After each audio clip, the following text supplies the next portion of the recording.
অৱশ্যে প্ৰধানমন্ত্ৰী হোৱাৰ পূৰ্বৰে পৰা অসমৰ সৈতে নৰেন্দ্ৰ মোদীৰ আছে বিশেষ সম্পৰ্ক। ৰাষ্ট্ৰীয় স্বয়ংসেৱক সংঘ তথা বিজেপিৰ কাৰ্যকৰ্তা হৈ থকাৰ সময়তো অসমলৈ প্ৰায় আহিছিল তেওঁ।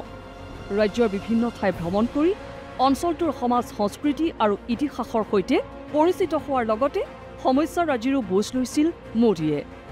হয়তো এই অভিজ্ঞতাই পৰৱৰ্তী সময়ত অসমৰ জনতাৰ বাবে কল্যাণকামী পদক্ষেপ লোৱাত প্ৰধানমন্ত্ৰী মোদীক সহায় কৰিছিল।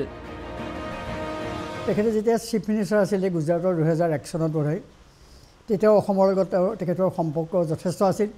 আৰু তাৰপিছত যেতিয়া ভাৰতীয় জনতা পাৰ্টীৰ সম্পাদক হৈছিলে, মুখ্য সম্পাদক হৈছিলে, সেই সময়তো তেখেতে অসমলৈ আহিছিলে।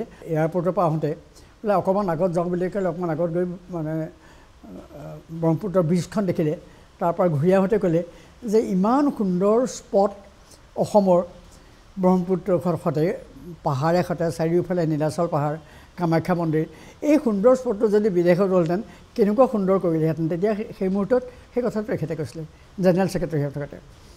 আৰু অসমৰ ক্ষেত্ৰত বিশেষ তেখেতে ব্ৰহ্মপুত্ৰখনৰ প্ৰতি তেখেতৰ মানে বেলেগ এটা আকৰ্ষণ আছিলে। তেখেতে মাজুলীয়ে কওক বা তেজপুৰতেই কওক, তেখেতে এই আমাৰ যিখিনি ইয়াৰ থলুৱা কলা সংস্কৃতি, আমাৰ সত্ৰীয় যি সংস্কৃতি, এই সত্ৰীয় সংস্কৃতি তেখেতে মাজুলীত বহুতবাৰ গৈছিল। আৰু তেখেতে তেতিয়াই এইবিলাকৰ বিষয়ে বিশেষভাৱে তেখেতে সত্ৰাধিকাৰসকলৰ লগত কথা পাতিছিলে, তেখেতসকলৰ লগত ভাৱ বিনিময় কৰিছিলে। আৰু তেখেতে এটা সাম্যক জ্ঞান বৈষ্ণৱ সংস্কৃতিৰ সম্পৰ্কে তেতিয়াই আহৰণ কৰিবলৈ সক্ষম হৈছিল।